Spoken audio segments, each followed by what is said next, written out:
Bonjour Hillsong Jeunesse. Aujourd'hui, nous allons parler sur les relations, spécialement sur les amitiés. Et j'ai avec moi Elsa, une fille qui est toujours souriante et qui change l'atmosphère. Et je suis très contente de l'avoir avec moi. Elsa, est-ce que tu pourrais te présenter? Eh bien, je m'appelle Elsa, t'as tout dit. Quoi de plus, j'ai 27 ans et je sers à Fuel Paris depuis maintenant, je pense, 6 ans. 7 ans, je sais pas, un truc comme ça. Puis voilà, quoi de plus? C'est trop bien. Merci d'être là avec nous. Et pour les amitiés, il y a quelque chose que je pense, je me dis, dans le monde dans lequel on est aujourd'hui, on pourrait penser que le plus important, c'est d'avoir beaucoup d'amis, de connaître beaucoup des gens. Et j'ai toujours entendu une phrase qui dit les vrais amis, on peut les compter par les doigts d'une main. Ça veut dire on doit avoir minimum 1, maximum 5.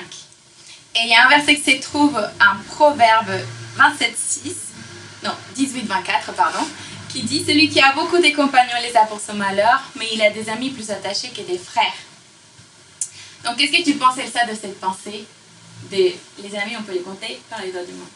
Je pense que c'est une réalité. Typiquement, on est dans un monde aujourd'hui où quand tu as des Instagram, des Facebook, plein de réseaux, Snapchat, TikTok, ce que tu veux, où il y a cette abondance, on est censé avoir plein de personnes autour de nous. Donc j'ai des followers, je suis contente. J'en ai 1000, je suis contente. Mais dans la réalité, qu'est-ce qui se passe, tu vois? Et donc après ce verset, c'est très bien, c'est qu'on n'a pas besoin d'avoir 100 000 amis, comme tu le dis très bien, genre 5 ça suffit, et être bien entouré, ça fait tout à fait la différence, et comme ça tu peux avancer également, tu vois. Et rien que pour ça, genre typiquement, t'as un verset dans, une fois de plus, Proverbe, donc si on veut connaître les amitiés, lisons Proverbe, c'est clair. qui nous dit « L'ami aime en tout temps, dans le malheur, il devient un frère ». Et là, ça rejoint ce que tu dis, c'est-à-dire que quel type d'amitié j'ai en vrai, tu vois? Est-ce que j'ai juste des amis qui sont là juste pour rigoler avec moi, on est là, on se tape des barres, ou est-ce que j'ai un ami qui est avec moi aussi également dans le malheur, et qui me fait avancer également, tu vois?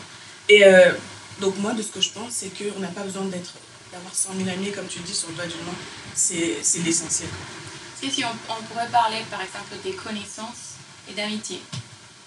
Yes, une connaissance, les connaissances, ce sera le nombre de personnes que je vais avoir sur Instagram. Genre, par exemple, toi, t'as combien de connaissances, toi? En tout, je pense qu'on en a beaucoup. Moi, personnellement, si je compte les abonnés soi-disant Facebook, Instagram, t'as 1500 connaissances. Ça veut rien dire. C'est des gens que t'as ajoutés, je leur ai jamais parlé de ma vie. C'est-à-dire qu'à certaines personnes, on s'est ajouté, on s'est vu une fois et c'est terminé. Et maintenant, si on doit compter maintenant mes vrais amis, et comme tu le dis très bien, ça compte sur une main. C'est les personnes à qui je vais me confier, les personnes avec qui je vais avancer, les personnes où je vais aussi grandir. Parce qu'en fait, si on ne grandit pas et que je suis mal entourée, qu'est-ce que ça devient? Et c'est très bien aussi dans 1 Corinthiens 15-33, on nous dit ça. Ne vous laissez pas séduire, la mauvaise compagnie corrompt les bonnes mœurs. C'est très simple, c'est-à-dire que avoir des amis pour avoir des amis, avoir des gens qui t'entourent pas, qui ne t'amènent pas à avancer, tu vas nulle part en fait. Et les bonnes amitiés, en fait, ça te permet de te construire. Et de mauvaises amitiés, ça te corrompt dans les bonnes mœurs. C'est-à-dire que tu vas être amené à faire de mauvaises choses. Tu fais des choses qui t'éloignent de Dieu. J'en sais rien, tout et n'importe quoi, tu vois. Et puis voilà quoi. Comment on peut, genre, si on dit, on n'a peut-être pas beaucoup d'amis, mais c'est difficile de qualifier les mauvaises amitiés, je pense.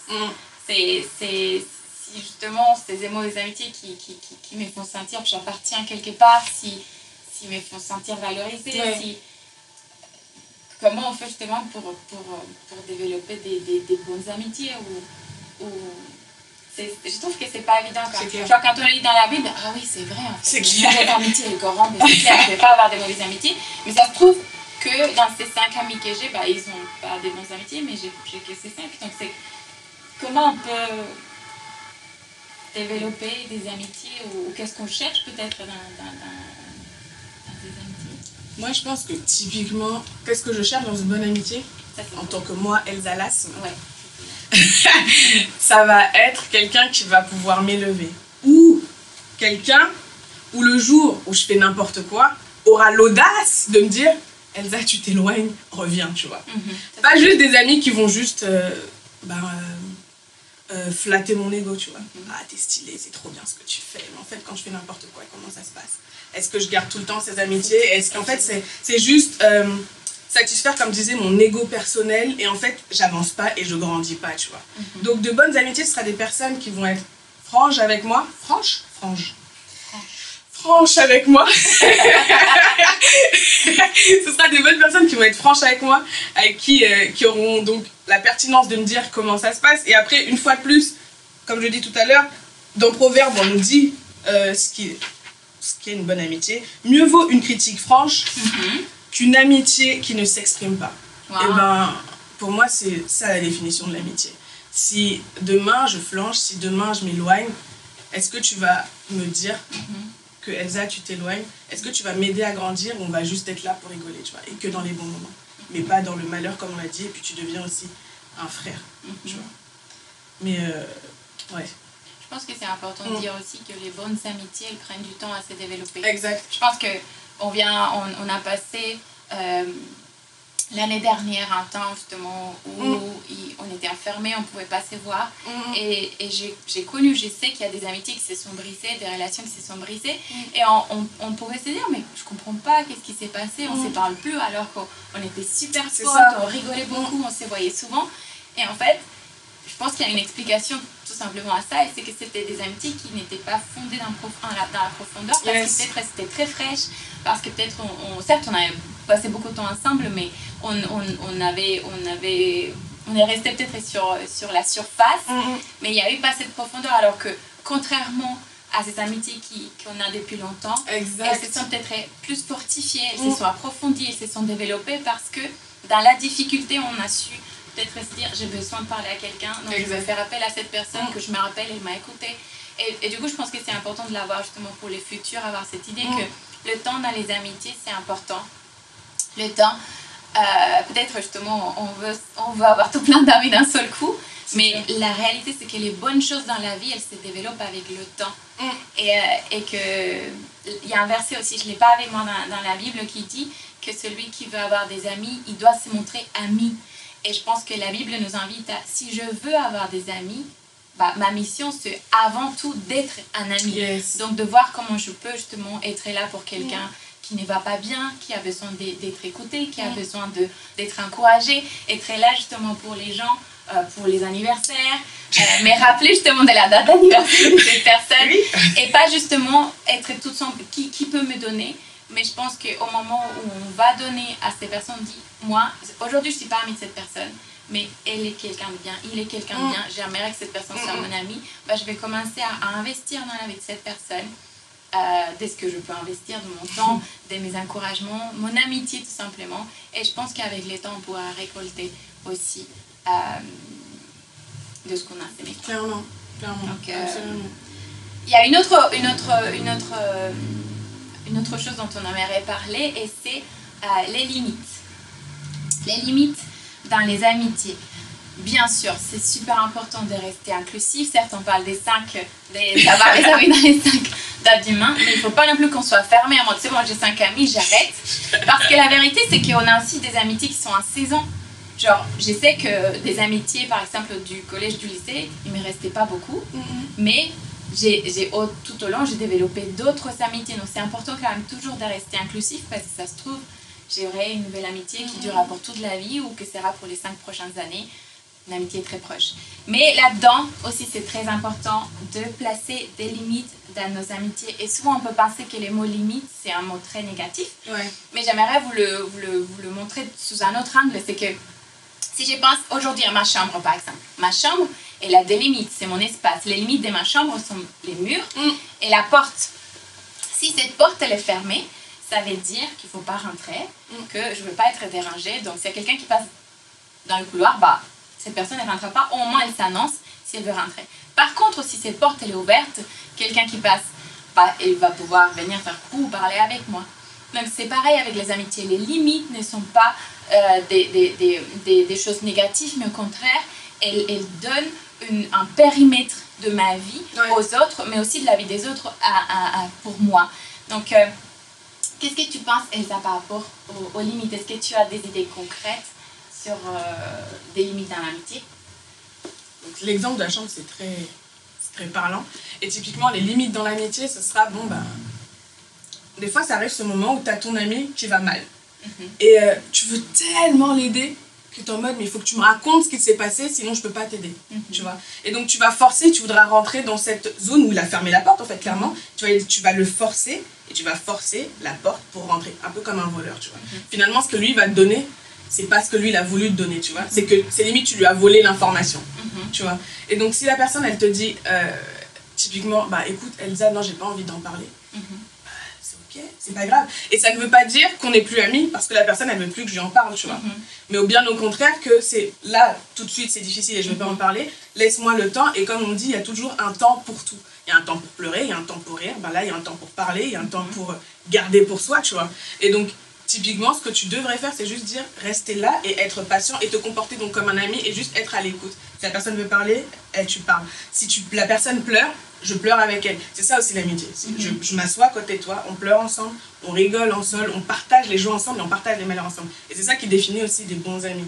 Donc, les limites, typiquement, c'est que si la personne en face de toi te dit, bah écoute, j'ai pas envie de t'en parler, juste sois compréhensible. Compréhensible.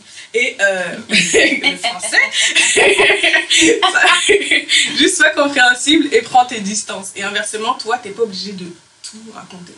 Des fois, on a tendance à, toi, ne pas mettre de limite en mode si je lui ai pas dit ça, la personne, elle va m'en vouloir et elle va me dire que j'ai pas été assez ouverte avec elle. Et finalement, c'est quoi l'amitié si on se dit pas tout? Bah non. Il n'y a pas de c'est quoi l'amitié si on se dit pas tout. Tu as ta zone aussi où tu dois la garder pour toi, c'est entre toi et Dieu finalement. Ton ami n'est pas Dieu, tu vois.